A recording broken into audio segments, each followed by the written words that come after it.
Welcome back to my Keep Up channel. Life in London's shanty town, how Labour Council is charging £1,560 a month for old shipping containers piled up in a rundown estate rife with drug gangs. When the Marston Court estate was built in 2017, Ealing's Labour-run council described it as a groundbreaking and innovative solution for vulnerable families and the homeless. Shipping containers piled alongside and on top of each other in 4 blocks of 2 and 3 stories had been transported to the site after being built in 14 weeks at a factory in Cornwall. But what was once a Labour council's pride has now become Britain's shame, becoming what residents describe as a modern shanty town overridden with crime. They say it is about as far from its intended purpose as a stable, comfortable environment for society's most needy as it is possible to imagine.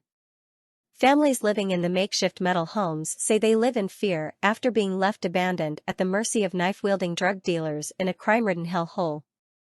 One desperate mother told Mail Online, "These containers are not fit for human habitation.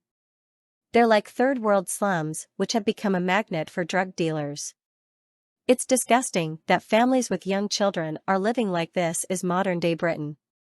The appalling living conditions came to light when mother of 2 Paula Alexandros staged an overnight protest at council offices after she was attacked when she confronted drug dealers outside her home. Paula, 31, told how she sent her children to live with their father for their own safety and ended up sleeping rough rather than returning to the Marston Court estate in Ealing, West London. Paula, who has a daughter aged 10 and a 9-year-old son, told how she staged her sit-in protest after deciding enough is enough when complaints about living conditions and drug dealers fell on deaf ears.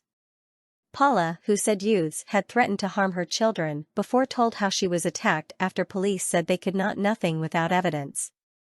She said, "I had to take pictures of people smoking weed in my face, and that's how I ended up getting beaten up." Paula described living on the estate as the worst experience of my life and said she had been left suffering anxiety and depression. Paula added, "I wanted to kill myself. I know that they don't care, I can see that. I keep thinking one more email, one more conversation, maybe there will be progress, you have that hope. But in the end, you see that they do not care." Another middle-aged resident told how he had been threatened by dealers armed with knives. The man said, "It's a big problem. I don't feel safe." 2 more estates have since been built in the area after officials said they helped transform derelict sites which had been blighted by antisocial behavior.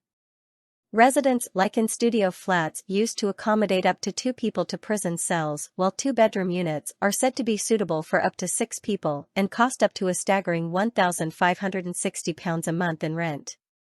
Families say the 34 homes are plagued with plumbing, electrical and heating problems, which has left them uninhabitable. Residents complain they have been left for up to 2 years at a time without hot water, suffer foul-smelling blocked drains and toilets, while their homes are like boiling hot ovens in the summer and ice-cold freezers in winter due to poor insulation.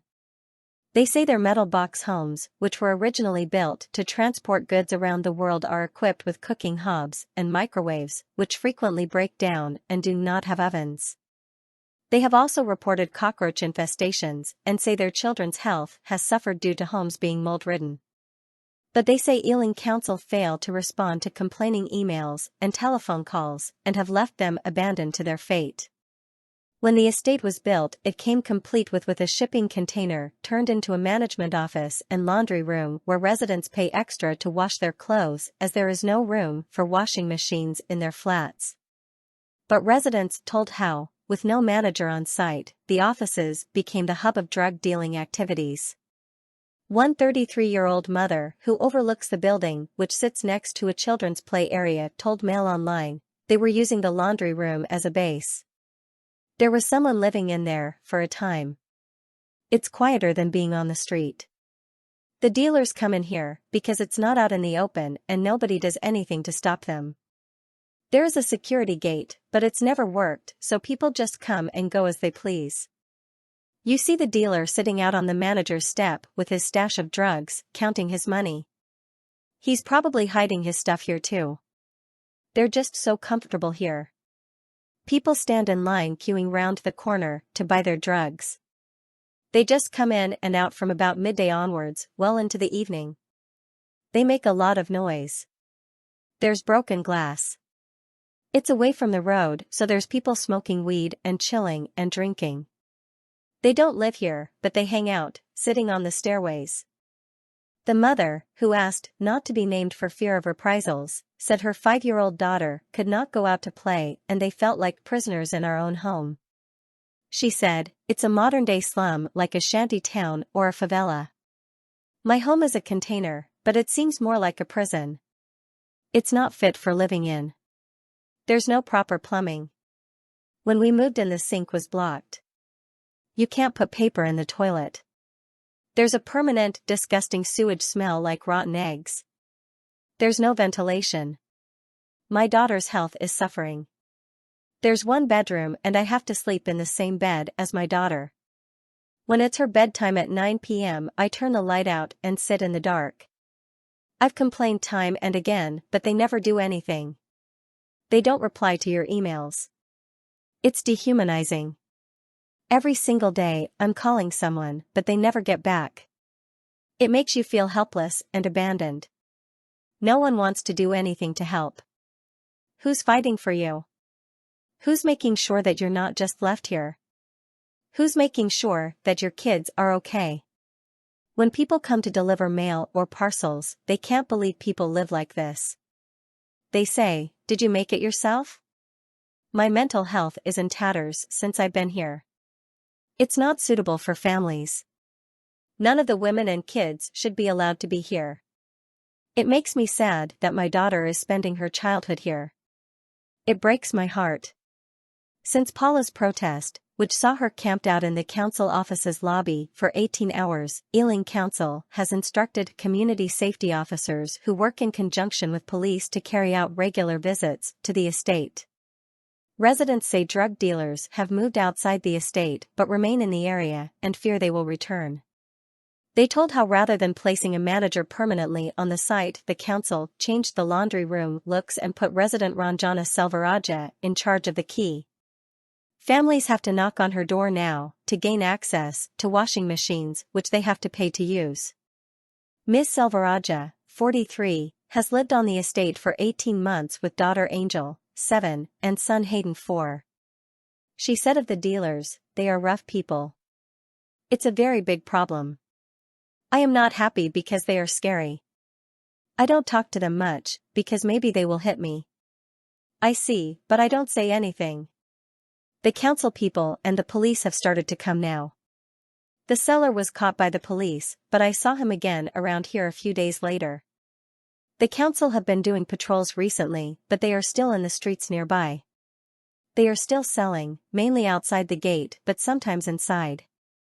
A couple of months ago, there was someone living in the laundry room. He was there for a couple of weeks. When I went there, he told me he was the repairman and told me to go away. I called the police and the manager. Now I have the key, but I don't feel safe." NHS healthcare assistant Erin Martin told how she has sent daughters Katana, 8, and Kashia, 5, to live with their grandmother for the summer holidays as she fears for their safety. Erin, who has been living on the estate for 2 years and pays £389.89 a week in rent, said, "I've had to ship my kids to another county just so they can live in a decent place and a safe place. I don't feel I can keep them here." The drug dealers moved in because they have been able to get on with what they do without being bothered. They have found a hideaway because this is an abandoned place. They just walk in through the security gate because it has never worked. There are a lot of mothers with children here who are frightened. You are worried about reporting people when they see you going in and out with your kids every day. My anxiety levels have gone through the roof. It's been very emotionally taxing. I feel my kids have started feeding of my anxiety and depression. We're really suffering. I'm paying my taxes. I'm working. I've been waiting for a house for 8 years. I've been on the register since September 2015. We moved here as an emergency, but that was 2 years ago. The council admit this is not adequate for us, but they say they have nothing else. I've lost count of how many times I cry in the night. I can't sleep. It's so stressful. I feel so powerless. I don't know how the people from the council can sleep at night knowing they created this place. These metal containers are not humane. It's like a slum you would find in a third world country. It's not the people here that are the problem. Most of us are nice to each other. We are in the same boat together, just trying to make a life. The people living here are either families or older people. The most vulnerable people. Pensioner Michael Glennon, 74, has lived at the flats for 4 years. He has to haul himself up steep flights of stairs after suffering nerve damage in his leg after he was left unconscious by the roadside when he was hit by a car. The former construction worker, who moved in August 2019, said, "Living in a container is not a comfortable existence. It is boiling hot in the summer and freezing in the winter. It can get very uncomfortable. The drug problem has been terrible. The police have been here many times.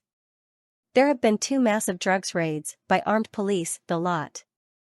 I can smell the drugs when I sit on my chair on the balcony.